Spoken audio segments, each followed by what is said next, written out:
Schumer and Pelosi said, quote, "We agreed to enshrine the protections of Daca into law quickly and to work out a package of border security excluding the wall that's acceptable to both sides." But the president himself has sought to set the record straight, tweeting this morning, "No deal was made last night on Daca. Massive border security would have to be agreed to in exchange for consent would be subject to vote."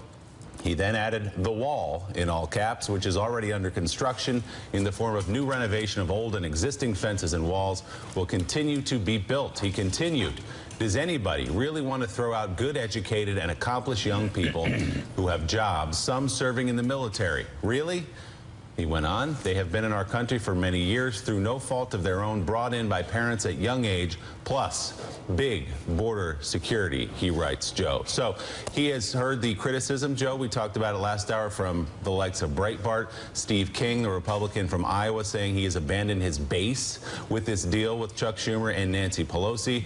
Now assuring some of those people that the wall is very much still on the table, as the White House did last night as well.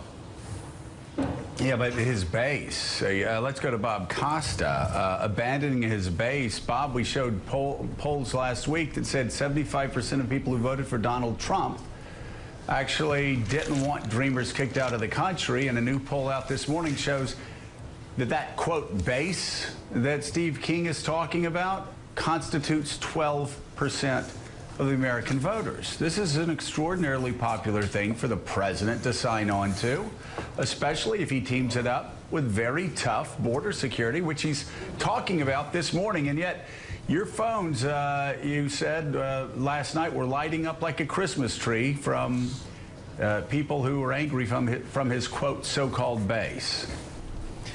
You're right, Joe. This is the base reacting, perhaps not the majority of the Republican Party at all, but they still felt like they got a gut punch last night. Deep into the night, this news breaks, and they're all scrolling Twitter. They're in the comment section of Breitbart. They're texting each other on Capitol Hill.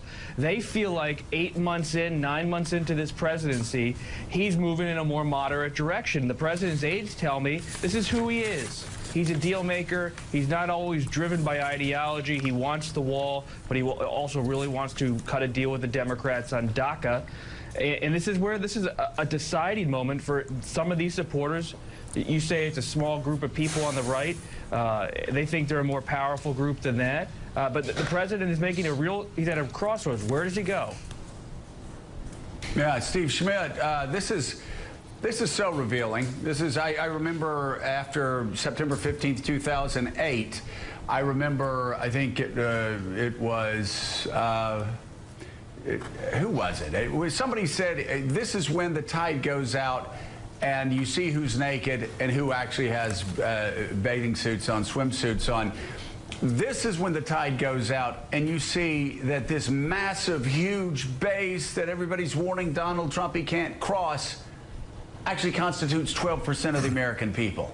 That even 75% of the people who supported Donald Trump don't want him to kick out Dreamers, people who are serving